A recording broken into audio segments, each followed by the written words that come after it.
आराम से होंगे, बहुत ध्यान से समझते हुए चलना है।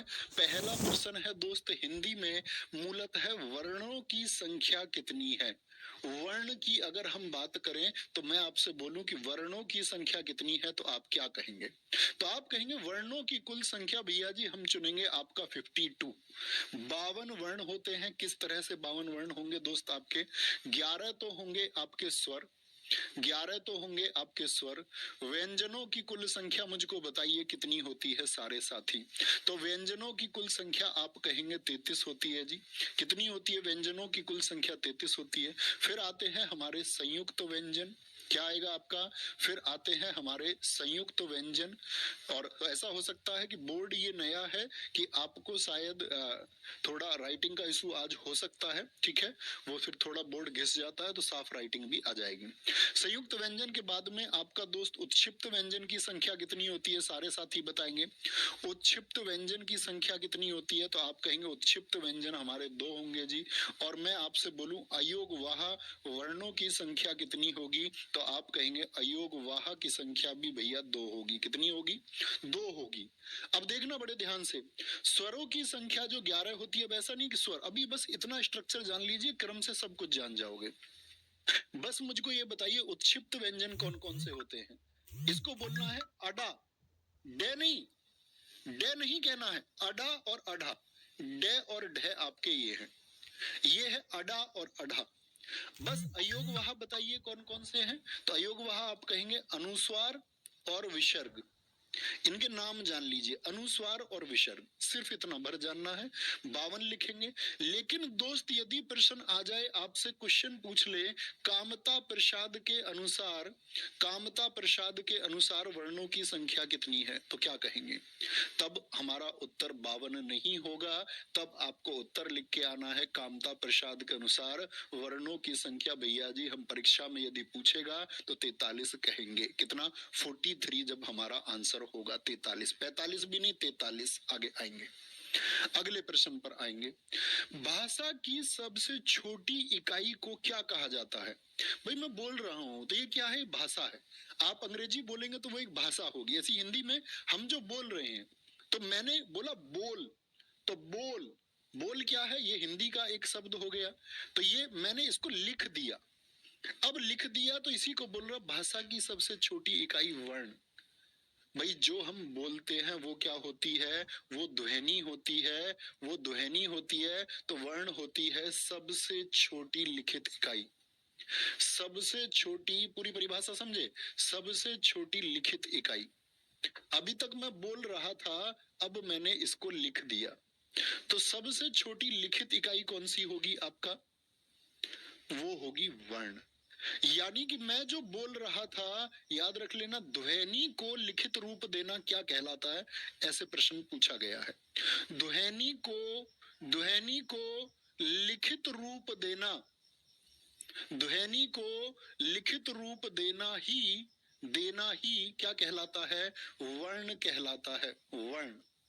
लेकिन दोस्त आप गलती मत कर देना, अगर इसी प्रश्न की भाषा थोड़ी सी बदल जाए और लिख दे भाषा की सबसे छोटी मौखिक इकाई, तो बताइए क्या उत्तर होगा? भाषा की सबसे छोटी मौखिक इकाई, मौखिक मतलब मुख से, ओरली, मौखिक इकाई। तो मौखिक इकाई को हम क्या कहते हैं? तब हम उसको कहेंगे ध्वनि, साउंड। ठीक है, वो क्या है? वो लेटर है, ये साउंड है। ठीक है, कै, मैंने बोला कै, तो कै क्या हो गया? ध्वनि। लेकिन मैंने जब कै को लिख दिया, ये क्या हो गया? वर्ण हो गया, वर्ण। लिखते ही वर्ण और बोलते ही ध्वनि। कोई दिक्कत, कोई परेशानी? इतनी सी छोटी सी बात में अगले प्रश्न पर आओ। जिस स्वर के उच्चारण में 2 मात्राएं लगती हैं उसको क्या कहते हैं? जिस स्वर के उच्चारण, उच्चारण का मतलब क्या हुआ कि हम उसको ध्वनि का रूप दे रहे हैं, उसमें 2 मात्राएं यदि लगे तो भैया उसको क्या कहेंगे? क्या कहेंगे? क्या उसको संयुक्त स्वर कह देंगे? नहीं जी, संयुक्त स्वर तो तब होगा जब 2 स्वरों का मेल होगा। मूल स्वर कह दें क्या उसको? नहीं जी, मूल स्वर और लघु स्वर तो एक ही बात होती है। याद रख लेना, मूल स्वर को ही हम लघु स्वर कहते हैं। अब अगली बात आती है, तो बचा क्या, फिर बचा क्या, फिर बचा गुरु स्वर। गुरु स्वर को ही दोस्त हम दीर्घ स्वर, दीर्घ स्वर, और दूसरा इसी का नाम है द्विमात्रिक स्वर। यानी कितनी मात्रा होंगी, द्विमात्रिक स्वर। कितनी मात्राएं होती हैं इसमें, दो मात्राएं होती हैं। भैया जी किस तरह से दो मात्राएं होती है, मैं समझा नहीं। दो मात्राएं होंगी तो किस तरह से होंगी, तो मित्र जरा देखना।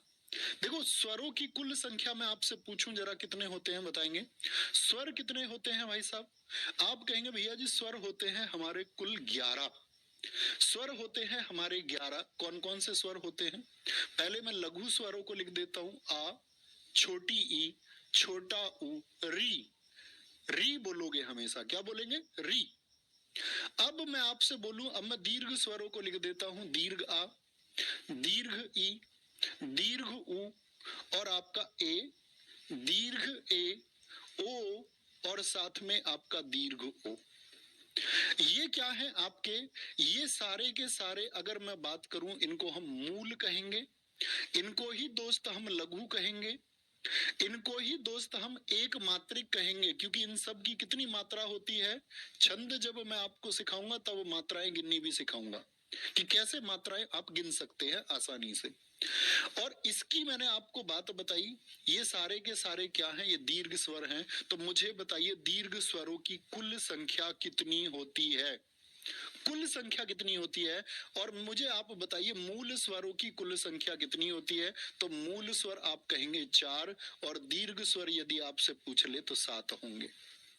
इन्हीं 7 में एक बात और आपको देखनी है, ये जो 4 हैं, ये जो 4 हैं इनको जरा देखिए। ये देखिए इसमें जो आपका ए, दीर्घ ए, ओ, और साथ में आपका दीर्घ औ है, इन चारों को क्या नाम देते हैं हम? इन चारों को हम नाम देते हैं संयुक्त स्वर। क्या नाम देंगे? संयुक्त स्वर। क्योंकि दोस्त इसका जो निर्माण होता है वो दो स्वरों से होता है, ए और आपका लघु ई।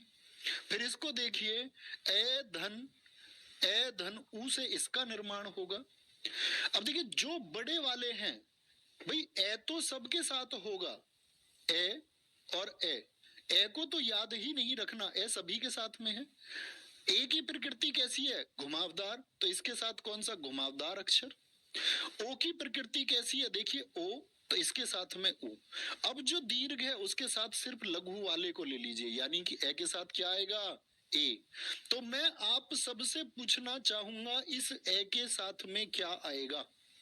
यदि मैं आपसे पूछूं औ का निर्माण या दीर्घ ओ का निर्माण किससे होता है, तो आप कहेंगे भैया लघु वाले से होगा, यानी कि ओ आएगा, ओ आएगा आपका। तो ये क्या एक जाति थी? आप कहेंगे नहीं भैया ये अलग, ये अलग, ये अलग, ये अलग, ये अलग, ये अलग, ये अलग, ये अलग। तो इसका मतलब संयुक्त स्वर को हम क्या कह सकते हैं, विजातीय स्वर भी कह सकते हैं, जो एक जाति के ना हो। वो स्वर पूछा जाता है, वे स्वर जो एक जाति से संबंधित ना हो उनको हम क्या कहेंगे, विजातीय स्वर कह सकते हैं। तो बाकी बचे हुए ये क्या हो गए आपका, देखना, आ कैसे बनेगा, आ बनता है ए धन ऐसे। दीर्घ ई किससे बनेगी दोस्त, अब आप बताइए।